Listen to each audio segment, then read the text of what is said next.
TD Bank predicts a 25% drop in Canadian home prices by early 2023. But if some markets already hit that, what about the Greater Toronto Area? Let's go through some data and take a look.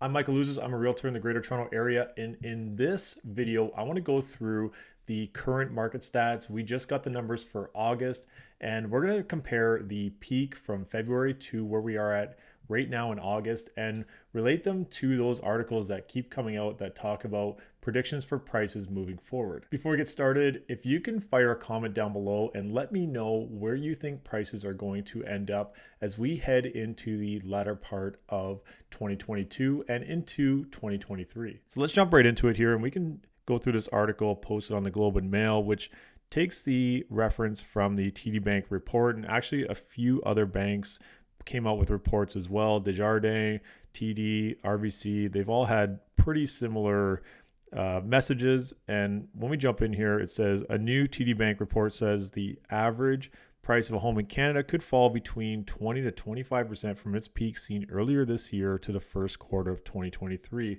So keep in mind, these are Canadian prices as a whole, and we're going to take a deep dive into Toronto prices shortly. The latest data from the Canadian Real Estate Association shows prices hit $630,000 in July, down 5% from $662,000 last July. On a seasonally adjusted basis, it amounted to $650,000, a 3% drop from June. So again, keep in mind, this is Canadian prices as a whole. The report's projected price drop represents an unprecedented decline, at least going as far back as the late 1980s when the data began, but it follows an unequally unprecedented rise during the pandemic. And this is from TD economist Rishi Sondhi. He says the forecasted decline in national home prices would only partially retrace the 46% run-up over the course of the pandemic, and as such, our forecast can be more aptly described as a recalibration of the market instead of something more severe. Now, you can go through the rest of this article on theglobeandmail.com, and the title is TD Bank sees up to 25% drop in Canadian home prices by early 2023. So let's jump into some Greater Toronto Area stats, and typically this is the area that always gets the most attention from the media.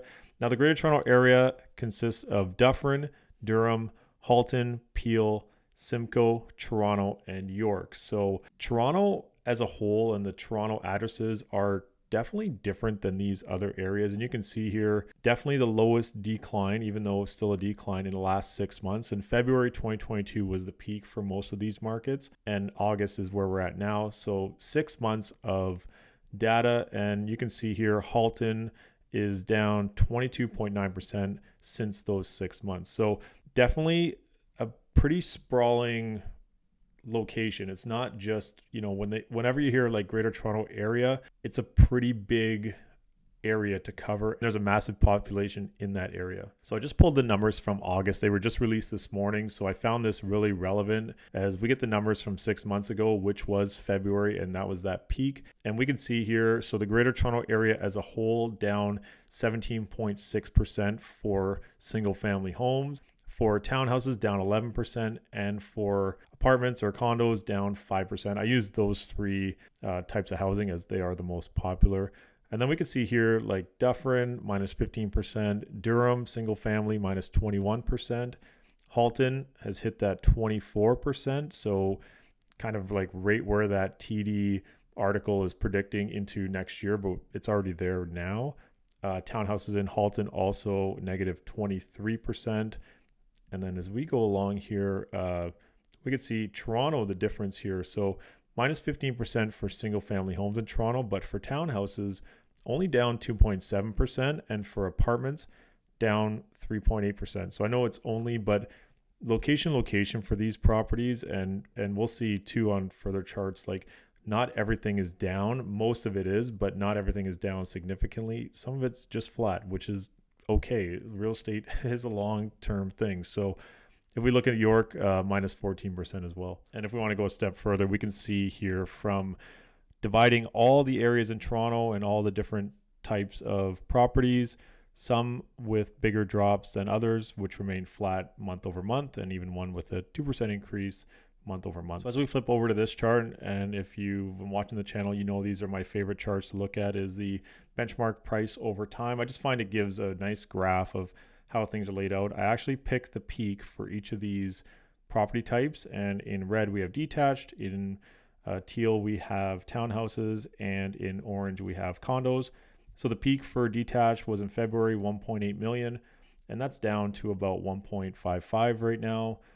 In the townhouse sector, 995,000 at the peak in May, and down to about 925 in August. And in condos, the peak was 840,000 in March and down to about 770 in August. And as you can see, like compared to those other markets, the drop has not been as significant, especially here for townhouses and condos. In detached, for sure, has definitely pulled back, but in townhouses and condos, not as big of a drop as we saw in the other sectors for the other property types.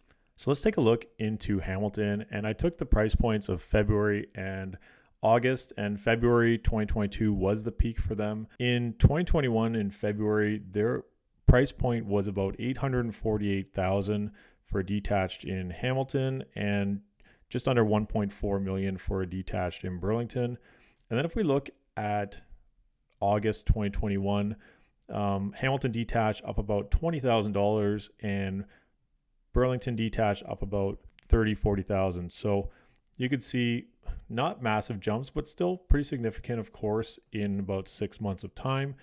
And then this is where things really ramped up for that area. And if you look from August 2021 here in Hamilton at 861,000, they hit a high of 1,134,000 in February 2022. And that is just about a $300,000 increase. Burlington, same kind of thing, up about 400 grand from August 2021 to February 2022. Let's take a look at where we're at right now in August 2022.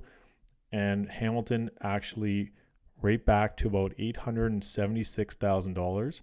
So up about 15,000 from August 2021 and down about almost 300,000 from February 2022. If we look at Burlington, a little bit different of a story. They were at 1.4 million in August 2021. Hit that 1.8 million in February 2022 and back to 1.325 million in August 2022. So you can actually see like year over year, Burlington is down about $100,000. So they had a huge run up and then back down. And of course, these numbers are always subjective because of the volume of sales and the sales that happened throughout the summer. But still, nonetheless, it is an average price. You can see here, Hamilton down 22.6% from February 2022 till now. Burlington down 27.4% from February 2022 till August 2022. So I thought it was important to go through those numbers and relate it to the article from TD from a Canada perspective. And also using the Greater Toronto Area numbers, we can see some of those markets and the ones that really rallied all through the last couple of years have kind of gone back to those August price points from last year. And then some micro markets in Toronto have dropped, but definitely not as significantly as those other markets. Keep in mind, in the last couple of years, like condos actually took a beating and then they rebounded significantly at the end of 2021, 2022. But during that time frame, like January 2021, prices were down about 10% for condos, while the other markets really boomed and people were exiting the city, and it was a totally different dynamic. And that's when rental prices were much lower than they are today. Those numbers keep going up by a week to week basis, it feels like, and the demand doesn't seem to be stopping in the rental market either. So it'll be interesting to see where things end up over the next few months. Of course, September 7th is another Bank of Canada announcement. We'll see where interest rates land at that point in time. So I hope you guys enjoyed that breakdown. If you ever want to book a call with me, there's a link in the description below, and you can just book into my calendar at any time. I'm Michael Ouzas. I'm a realtor in the Greater Toronto Area, and if you like this content, hit that like and subscribe button and follow me on all social media at Michael Ouzas Real Estate.